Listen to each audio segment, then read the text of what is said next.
Welcome to Venerated, Enlightened Master Jigong, Vegetarian, the Living Buddha of Compassion, Part 1 of 3.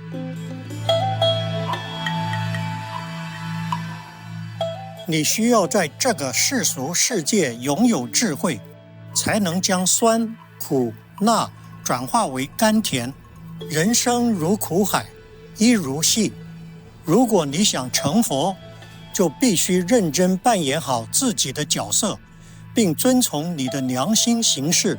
道在你之内，道与德相辅相成，因为道代表你的内在，而德则是你将道展现于外的方式。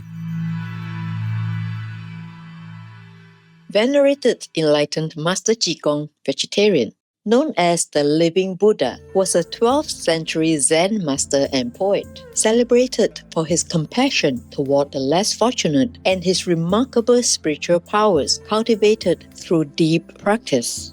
Despite his ragged robes, disheveled hair, and eccentric behavior, Jigong possessed deep spiritual insight and was said to perform miracles, heal the sick, and protect the innocent. His life embodied the Buddhist principle that true enlightenment lies not in outward form but in inner virtue. According to Yi Guan Dao, Jigong underwent 72 incarnations in the human realm to help rescue sentient beings. In Taoism, he is revered as a heavenly deity, while in Buddhism, he is honored as an incarnate bodhisattva who embodied wisdom and mercy in action. Over time, Jigong has become a heroic figure in Chinese folklore, a kind of Robin Hood of compassion, beloved for defying convention to serve humanity with humor, humility, and boundless love. In modern spiritual movements such as Yi Guan Dao, or way of pervading unity, Jigong is venerated as a living Buddha and merciful master who transmits divine oracles and teachings, emphasizing compassion, humility, and self-cultivation. His words, known as the Jigong Living Buddha's Merciful Oracles, continue to inspire followers to live with conscience, transform hardship into wisdom, and walk the path of Tao with virtue.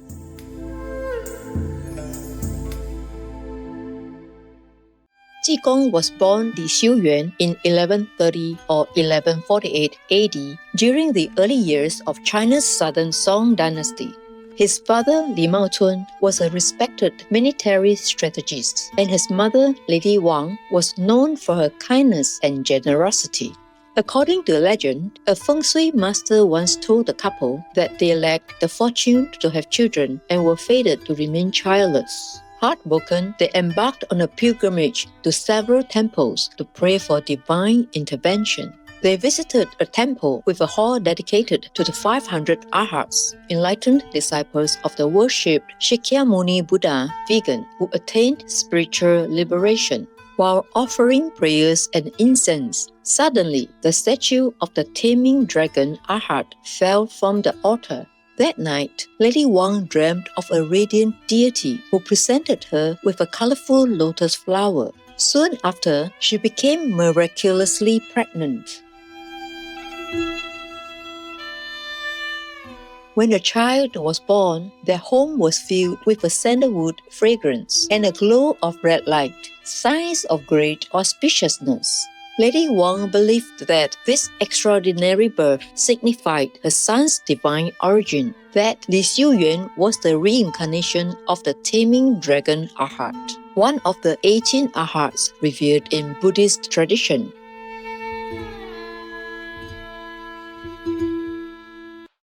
The child was born with delicate, refined features and an extraordinary bearing.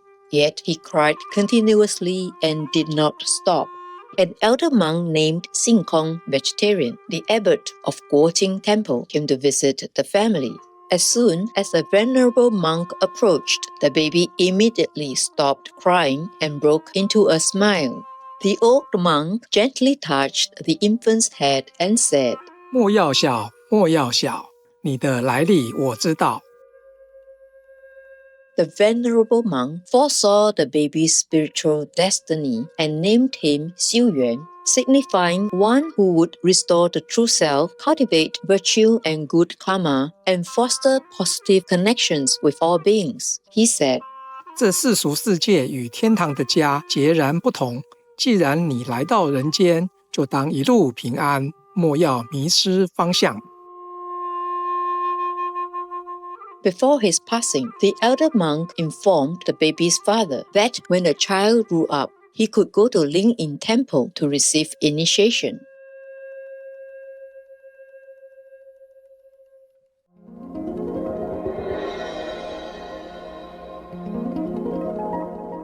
Xiu Yan was raised in a prosperous family. Intelligent and well-educated, he began composing poetry at a young age. One day, an official who had narrowly survived a storm at sea vowed, in gratitude to sponsor a monk's ordination. He donated a substantial sum of money and gathered a group of young candidates, challenging each to complete a poetic couplet on the theme of renouncing the world. At the time, Xiu Yan was 12 years old. He and his cousin happened to pass by the well-known temple in Taizhou, where inside the abbot's hall, the group of young aspirants were being tested with the poetic exercise.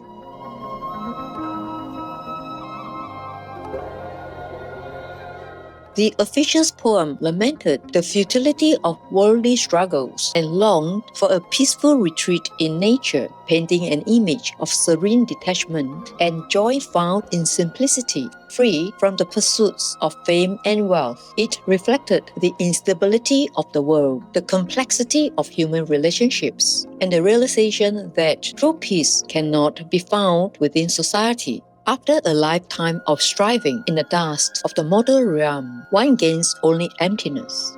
Young Xiu Yuan looked at the original lines and, without hesitation, wrote a continuation that revealed wisdom far beyond his years. 近眼看来，三界总是一船茅屋。 The temple abbot was deeply moved by Xiu Yuan's profound words. However, when Xiu Yuan overheard the abbot and the official discussing plans to have him ordained, he politely declined. Though still young, Xiu Yuan was humble and introspective. He understood that ordination was a virtuous path. Yet, as his father's only son, he also wished, out of filial devotion, to remain at home and care for his parents. He felt unprepared and insufficiently knowledgeable for monastic life, fearing that his immaturity might bring dishonor to the supreme Dharma. He explained that if he were ever to take vows, it would have to be under the guidance of an enlightened master.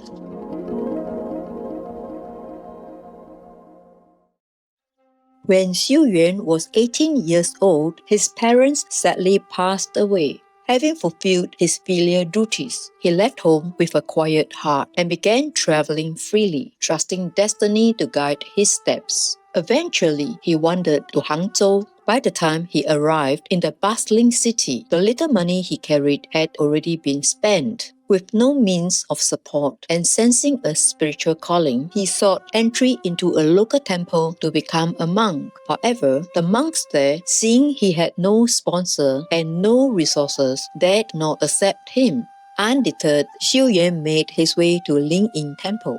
Nestled at the foot of the peak that flew hither, Fei Lai Feng. There, he requested to meet the abbot. The abbot at that time was the Venerable Elder Master Yuan Kong, vegetarian. He was known as a bhikshu who had cultivated his monastic path over 9 successive lifetimes. Though physically blind, he possessed penetrating spiritual insight, and it was said that he could perceive matters of both the past and the future. The moment Master Yuan Kong met Xiu Yuan, he immediately recognized who he truly was. The reincarnation of the golden body taming dragon Arhat, descended from the western heaven to fulfill a divine mandate to save sentient beings.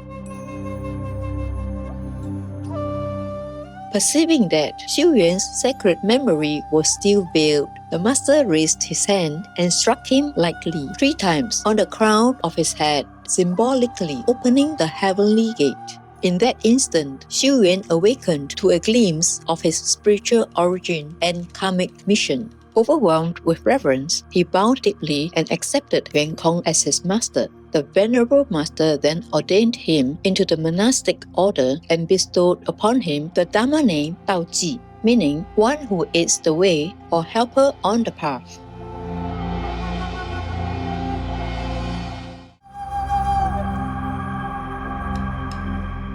Welcome to Venerated Enlightened Master Jigong Vegetarian, the Living Buddha of Compassion, Part 2 of 3. Master Jigong was also known as Dao Ji, and in his youth as Xiu Yuan. From a young age, he displayed extraordinary intelligence. He mastered the Confucian classics, Buddhist sutras, and Taoist scriptures, while also excelling in music, chess, calligraphy, and painting. Had he chosen to pursue the imperial examinations instead of the monastic path, he would almost certainly have risen to the highest ranks in government. Upon his arrival at Enlightened Temple in Hangzhou, China, the abbot, Elder Master Yuan Kong, vegetarian, immediately recognized Dao Ji's exceptional spiritual destiny. Later, when the elder awakened his innate Buddha nature, Dao Ji experienced a sudden and profound realization.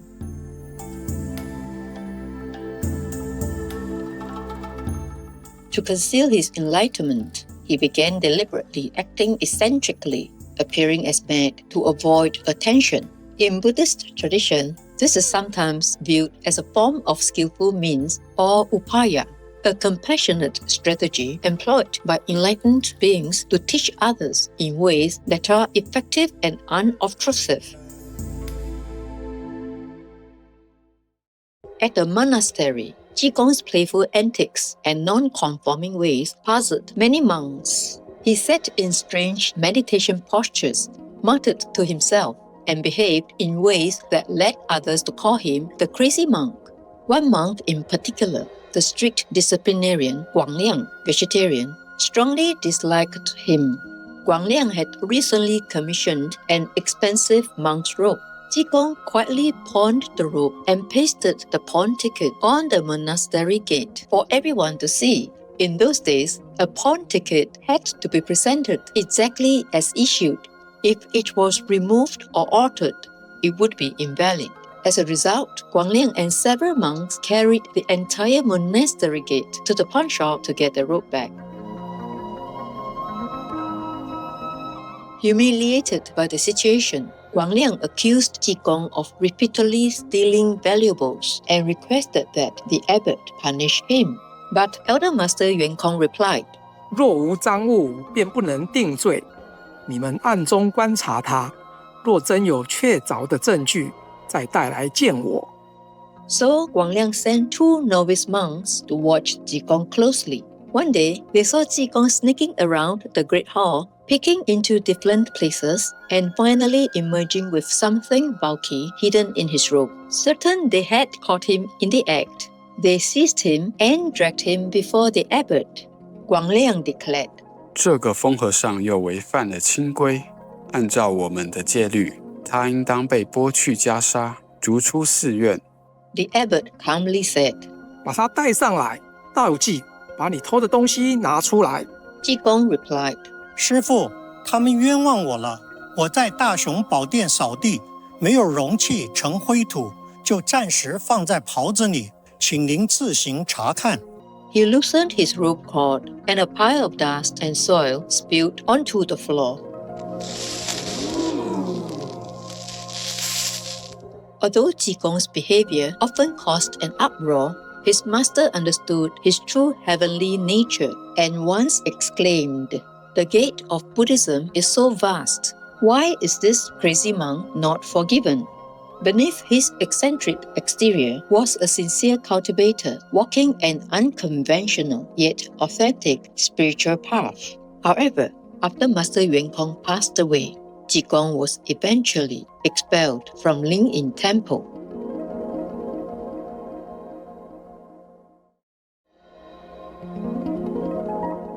Master Jigong wandered the world appearing foolish and carefree.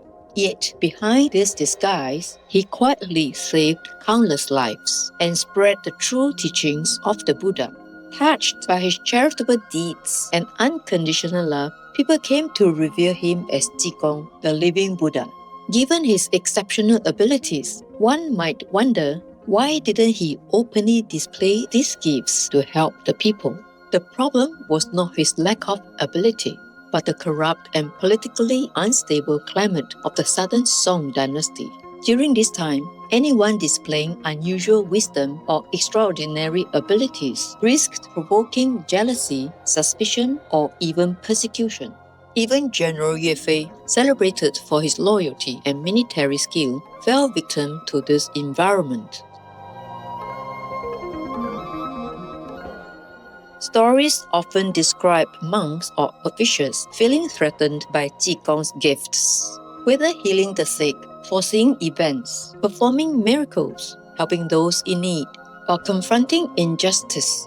Thus, adopting the guise of a mad wanderer allowed him to move freely and approach ordinary folk without intimidation, to share profound truths in a light-hearted way, and even to expose corruption without arousing hostility.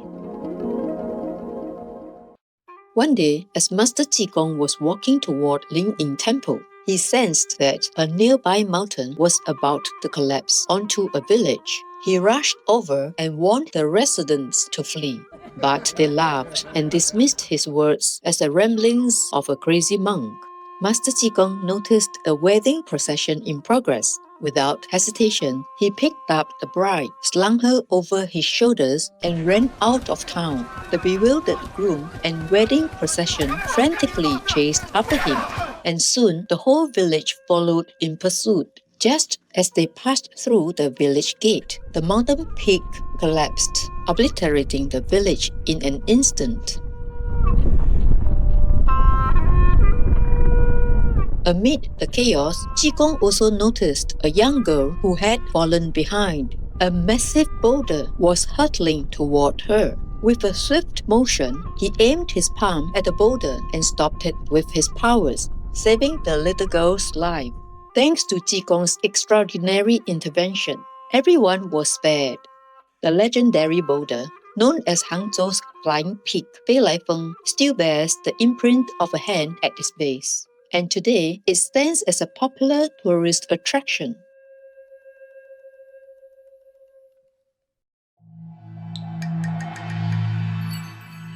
In his later years, Jigong resided at Jingzi Temple, where he was appointed a scribe monk.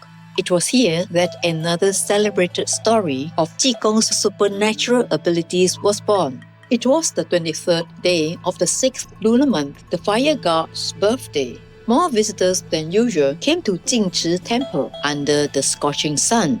Around noon, a young girl in a red dress appeared nervously outside the temple gate. Jigong suddenly rushed out from the kitchen, holding a bamboo stick, and blocked her entry. Whenever she tried to slip past, he intercepted her. To bewildered onlookers, it appeared as if he was harassing the young lady. The abbot scolded him and ordered him aside.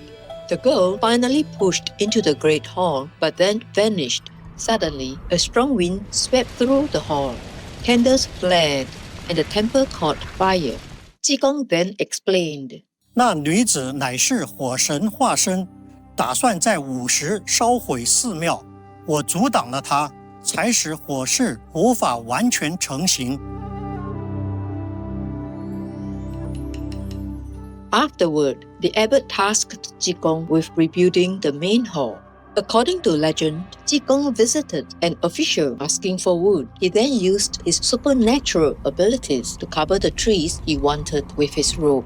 Jigong transported the wood back to Hangzhou by river. When the rafts passed the checkpoints, the officials tried to stop them and collect taxes. Jigong explained that the wood was for rebuilding the temple, not for trade. The checkpoint official challenged him. 和尚，你若有本事让木头沉到江底，我就不向你征税。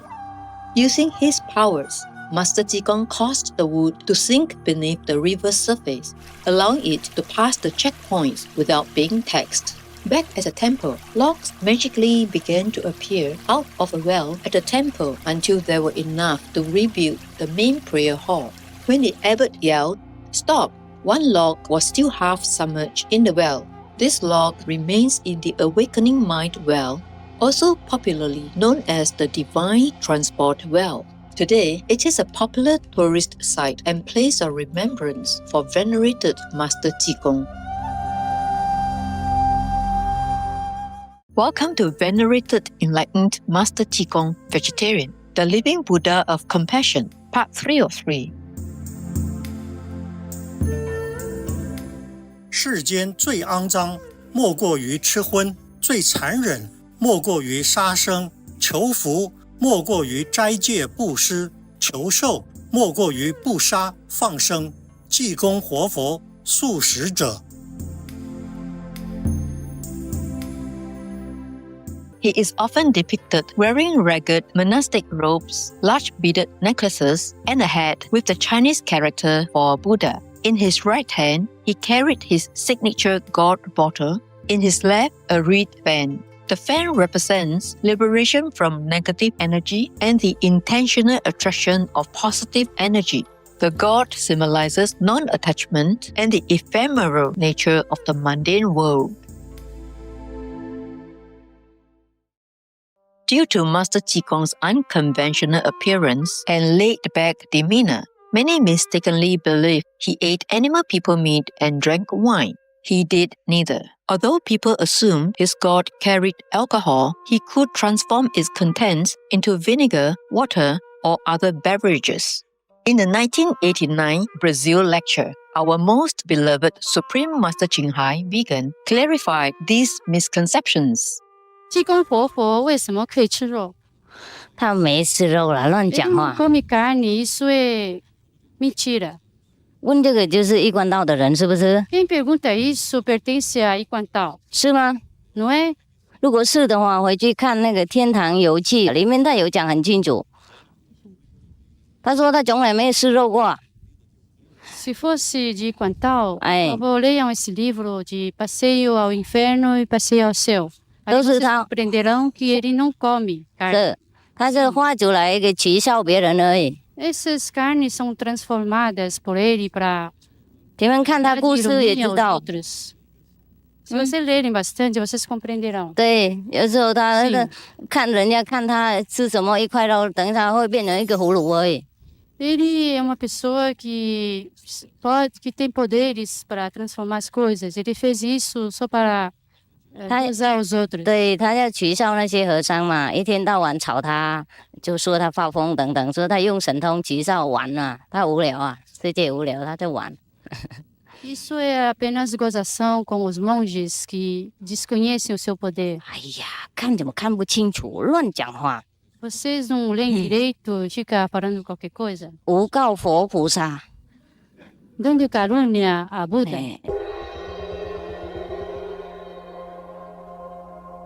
A Travelogue of Heaven and Journeys to the Underworld are Taiwanese of Formosan books of moral guidance.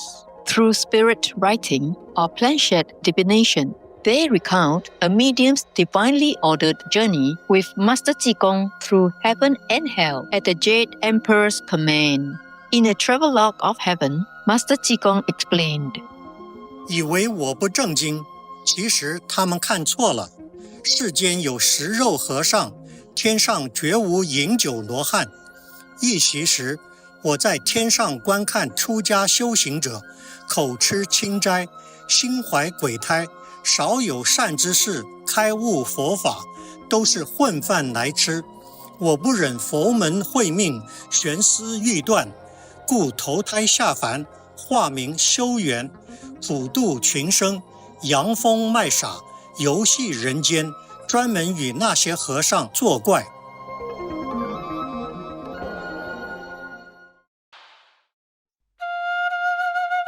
Unlike traditional monastic disciples, Master Jigong was a carefree spirit with a mischievous sense of humor. In 2024, Supreme Master Ching Hai explained, There was a Buddha. His name was Jigong Buddha.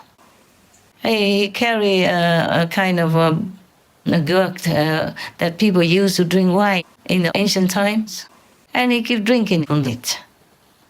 Maybe it's real wine inside, but he never really drank. So people scolded him and all kinds of things. He never drank. He never ate animal people meat, even though it looked like that. He didn't eat real animal people meat. Nowadays, you can eat like a leg of vegan chicken. It looks like a leg of chicken person. You can eat the whole vegan chicken, which looks like the whole chicken person, but it's not. Maybe in those times, they also make similar things. Therefore, they say the Buddha even ate pig people's feet. He never did. No. He even say whoever eats animal people meat is not his disciple. You all know that.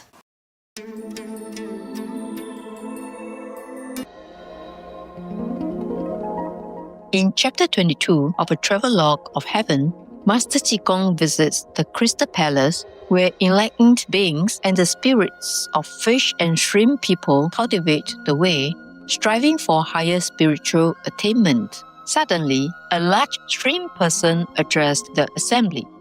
你别小看我们水中兄弟姐妹，我们今天能够到这里来，也都是有一段非凡历史。你静静听吧。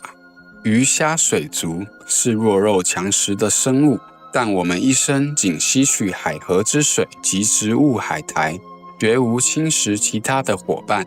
上体上天好生之德，下体同类之情，如此清白度过一生，所以今天能到这里来。我们虽名为鱼虾水族，但我的心与仙佛无异，所以我们不久将脱壳幻化人身，再现出法相，与其他高僧无异。这里的高僧许多都是我们变化而来的，只要修炼期满，功夫成熟，一跳就脱壳了。世人也是居住在一具甲壳之中，希望你们不要背着人体，行着禽兽不如的勾当，否则你们脱壳之后，只好再附于禽兽身上，轮回转世了。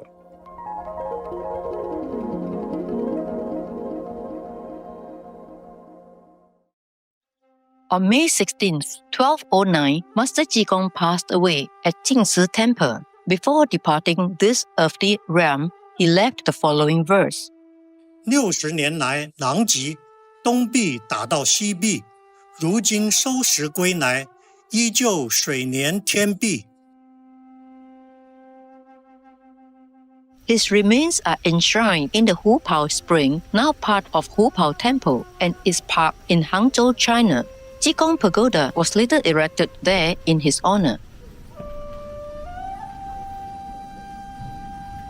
Jigong, the living Buddha, lived a life of compassion, generosity, and spiritual cultivation. Through his kindness, empathy, and cheerful altruism, he teaches us not to judge others without knowing their true intentions and heart, and that this understanding comes only through the pursuit of enlightenment. 你们总是被教导要谨言慎实，遵循此教诲时，还需要向诸佛祈求庇佑吗？是的，因为这样我们才会有更多的庇护保障。别担心，你们无需求助于众多宗教来寻求额外的保障。相信我，最灵验的佛就在你那边。一旦你被开悟明师以天命传授心印，你就不需要任何其他东西了。In 1991, our most gracious Supreme Master Qinghai, vegan, recounted a story about Jigong Buddha. I had mentioned to you before about this group of special practitioners. Yo les mencioné antes acerca de este grupo de practicantes. They make many trends and contacted some kind of higher guys, and then this guy will probably take him around. Que entran en trance y contactan con algunos guías más altos, y entonces estos guías los llevan a que conozcan algunas cosas. There's supposed to be an ancient Buddha called Jigong Hofo. The living Buddha before. Yeah. Resulta que se trataba de un Buddha anterior.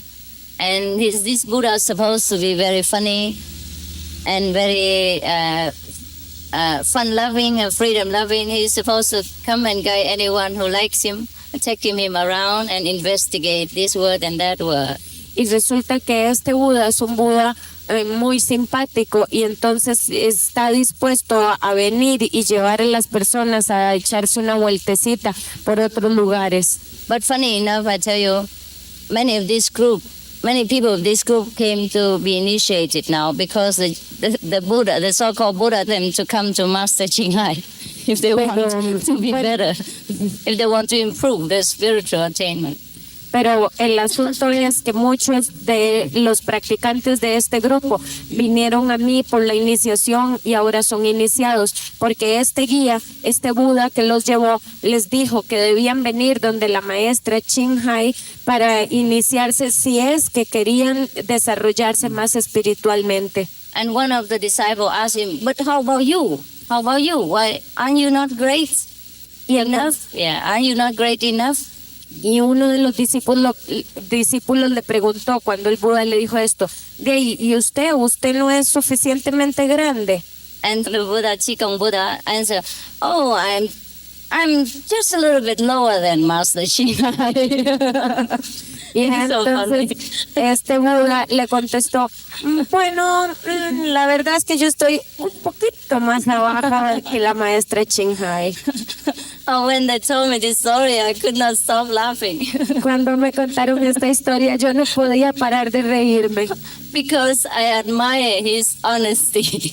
Porque yo admiré su honestidad. It's so funny. How blessed we are to have the opportunity to receive the guidance of Supreme Master Qinghai. With divine grace, may we grow in goodness and love through a planet-saving vegan lifestyle and sincere spiritual practice.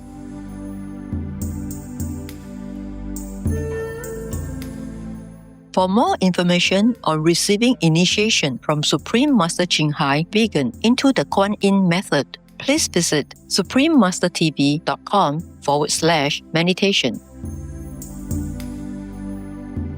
Creating a vegan Christmas lunch is no more difficult than cooking up the meat version. Also, I have been vegan for so long that I can barely remember anything else.